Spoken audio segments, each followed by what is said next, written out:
Assalamualaikum. I'm Rabia Ahmed and I'm a PhD scholar in communication and I am an academic by profession.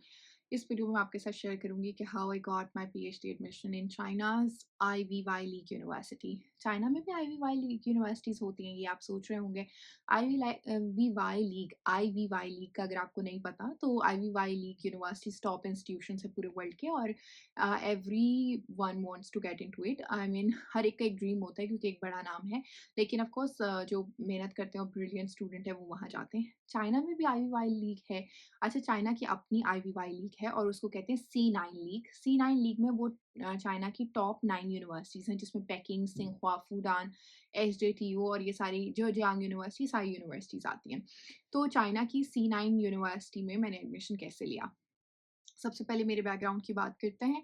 मेरा masters भी China से है। मैं China पहले आई थी 2017 में और मैंने यहाँ से अपना मास्टर्स किया। 2019 में मेरा मास्टर्स ख़त्म हो गया था, फिर मैं पाकिस्तान चली गई और वहाँ जाकर मैंने एक यूनिवर्सिटी जॉइन कर ली थी एज़ अ लेक्चरर। वहीं पे मैं टीच कर रही थी और उसके बाद फिर मैं पीएचडी करने आ गई।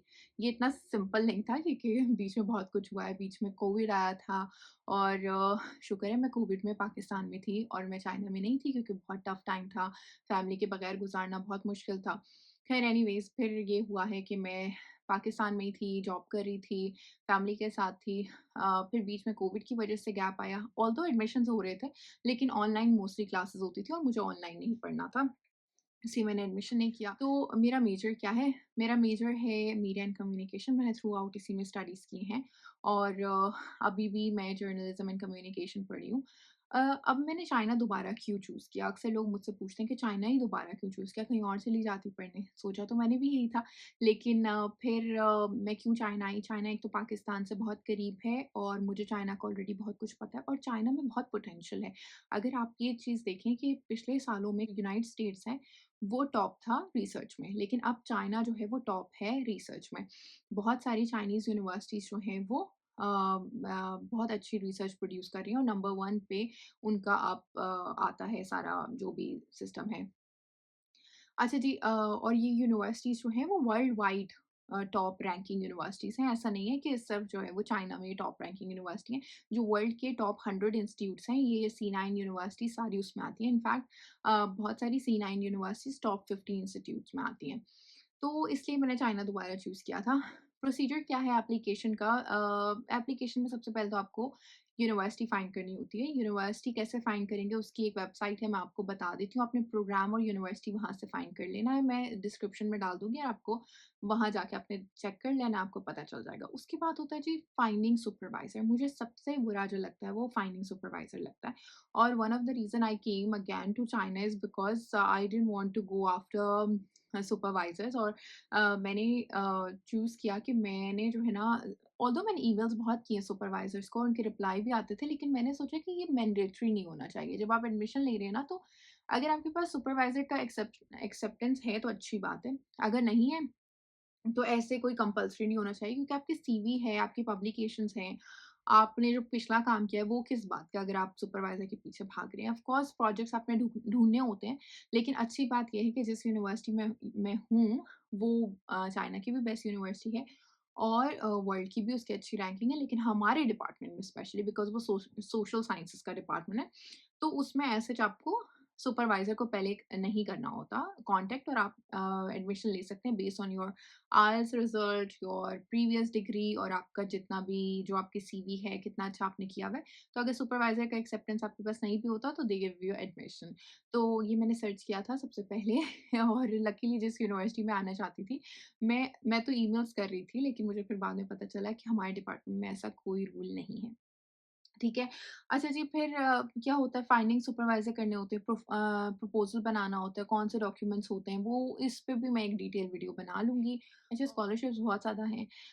चाइनीज़ गवर्नमेंट स्कॉलरशिप है, फिर यूनिवर्सिटी स्कॉलरशिप्स हैं, फिर प्रोविंशियल स्कॉलरशिप्स हैं, तो स्कॉलरशिप्स बहुत सारी हैं और आपको जो है ना सब कुछ फुली फंडेड होता है, तो इसलिए बहुत आसानी होती है, यहाँ पे टाइम बड़ा अच्छा गुज़रता है और चाइना कंट्री कैसा है ये भी मैं किसी वीडियो में आपके साथ शेयर करूँगी। अच्छा, अब फिर चैलेंजेस की बात कर लेते हैं कि चैलेंजेस क्या हैं? एक तो होता है आपके अंदर एक डर होता है ना, जैसे कि आप कहते हैं कि पता नहीं मैं एडमिशन अप्लाई करूँगा तो मेरा एडमिशन होगा या नहीं होगा, या फिर आपको होता है कि फ़ियर ऑफ रिजेक्शन होता है कि रिजेक्ट हो जाऊँगा तो क्या होगा? फिर लैंग्वेज बैरियर होगा तो क्या होगा? पहले तो मैं आपको ये बता दूँ कि बहुत सारे स्टूडेंट्स पाकिस्तान से, चाइना आते हैं, इंडिया से आते हैं, बांग्लादेश से आते हैं और तो और ये जितनी भी C9 यूनिवर्सिटीज़ का मैं बात कर रही हूँ, C9 लीग यूनिवर्सिटीज़ की मैं बात कर रही हूँ, इसमें सारे यूरोपियंस बच्चे आपको बहुत मिलेंगे, अमेरिका से बहुत सारा स्टूडेंट आया हुआ है। तो ये वाली तो आपने फ़िक्र नहीं करनी कि चाइना में एडजस्टमेंट कैसे होगी। चाइना में चाइनीज़ बोली जाती है, लेकिन चाइना में सारा सिस्टम इतना फ्रेंडली है। ऑनलाइन शॉपिंग, उनकी सबवे जो मेट्रो स्टेशंस हैं, उनके जो भी मैप्स हैं, सब इतने ईज़ी हैं, इतने यूज़र फ्रेंडली है कि आपको कोई मसला नहीं होने वाला यहाँ पर, ठीक है? और रिजेक्शन की अगर बात करें, अगर आप रिजेक्शन के बारे में सोचते रहेंगे, तो फिर तो कुछ भी नहीं हो सकता लाइफ़ में। तो आपने अप्लाई करना ज़रूरी होता है, तो अप्लाई ज़रूर करें। मैं तो आपको यही कहूँगी कि ये सोच के कि पता नहीं आपका एडमिशन होगा या नहीं होगा, तो बैठे ना रहें। अच्छा, मेरी एडवाइस क्या है? मेरी एडवाइस ये है कि आप जल्दी स्टार्ट करें क्योंकि सुपरवाइज़र्स भी करने होते हैं। अगर तो आपकी नेचुरल साइंसेज़ की फ़ील्ड है, तो आपको सुपरवाइज़र को सेलेक्ट करना ही करना है। सुपरवाइज़र बगैर बहुत हार्ड होता है एडमिशन होना अच्छी यूनिवर्सिटी में। तो आपने कब प्रोसेस स्टार्ट करना है? जून-जुलाई में आप प्रोसेस स्टार्ट करें और मोस्ट यूनिवर्सिटीज़ के जो है एडमिशन खुलना शुरू हो जाते हैं। टॉप यूनिवर्सिटीज़ की मैं बात कर रही हूँ, अक्टूबर में और फिर थ्रू आउट फरवरी तक जाते हैं। लेकिन इट इज़ बेस्ट कि आप अर्ली अप्लाई करें। अगर आप अर्ली अप्लाई करेंगे तो आपका जो है तकरीबन 90% चांस ज़्यादा हो जाता है उसमें एनरोल होने का, प्रोग्राम में एनरोल होने का और एक्सेप्टेंस लेने का। इसके अलावा जो है अपनी प्रोफाइल को अंडर एस्टिमेट ना करें। अक्सर लोग कहते हैं ना, पता नहीं यार मेरा तो नहीं होगा। मैंने बहुत लोग ऐसे देखे हैं जिनका पहली दफ़ा रिजेक्ट हो जाता है, फिर वो अप्लाई करते हैं और फिर वो करते हैं। जॉब्स के लिए भी ऐसा होता है, कुछ लोगों ने पहले अप्लाई किया होता है, वो जॉब नहीं मिलती, जी मेरी ड्रीम जॉब थी, I waited for it for 2 years, 3 years, तो वो वेटेड ऐसा नहीं होता कि वो बैठ के इंतज़ार कर रहे होते हैं और जॉब उनके पास आ जाती है। वेटेड का मतलब होता है कि उन्होंने पहले अप्लाई किया था और फिर अप्लाई किया और फिर दूसरी दफ़ा, तीसरी दफ़ा में उनका काम हो गया था। तो आपने बैठे नहीं रहना और आई वुड से कि communication is more important than perfection. तो इस टाइम का आप वेट करते रहें कि आपकी प्रोफाइल परफेक्ट होगी तो आप आएँगे। तो मेजर चीज़ें क्या चाहिए होती हैं मैं आपको बता दूँ। लैंग्वेज रिक्वायरमेंट क्या मैंडेटरी है? मतलब लैंग्वेज का, इंग्लिश लैंग्वेज का आपके पास कोई टेस्ट होना चाहिए, तो ऐसा बिल्कुल भी नहीं है। आपके पास अगर सिर्फ़ और सिर्फ़ प्रीवियस यूनिवर्सिटी से एक लेटर है कि आपने इंग्लिश में ही सारी एजुकेशन की है, तो वो भी काफ़ी होता है। इसके अलावा पब्लिकेशन, मुझे अभी एक लड़की कॉन्टैक्ट कर रही थी, वो मुझे पूछ रही थी कि क्या मैं अप्लाई करूँ ना करूँ, मेरे पास कोई पब्लिकेशन नहीं है।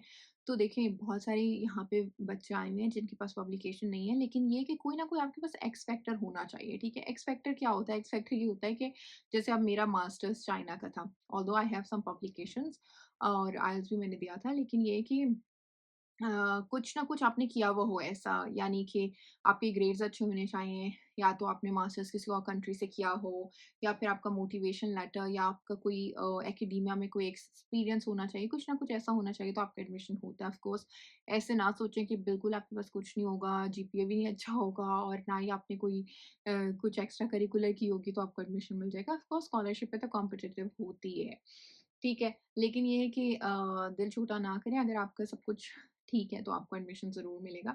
और अगर आप ऐसी मोर वीडियोज़ देखना चाहती हैं, तो कमेंट में ज़रूर बताइएगा मुझे। मैं अपने चैनल पे शेयर करने वाली हूँ कि how is life in China, how it is like to be living abroad as a woman, और बहुत सारी चीज़ें किस पे आप वीडियो देखना चाहते हैं। You can also share with me in the comments. Channel को सब्सक्राइब करना ना भूलिएगा, वीडियो बनाना इतना आसान काम नहीं है। This is my first video, although मैंने कुछ वीडियोज़ की हैं पहले, वो भी आप यूट्यूब पे जाके सर्च कर सकते हैं मेरा नाम लिख के। आपको पता चल जाएगा मैं पहले जो मैंने वीडियोज़ बनाई हैं वो कैसी थी। लेकिन व्लॉगिंग जो यूट्यूब वीडियोज़ हैं मैं पहली दफ़ा कर रही हूँ, इसलिए ज़रूर सब्सक्राइब करिएगा। बहुत टाइम लगता है, बहुत मेहनत लगती है, और अगर कोई सवाल आपने पूछना हो तो ज़रूर मुझे कमेंट में आप पूछ सकते हैं। Thank you so much for watching. Bye bye.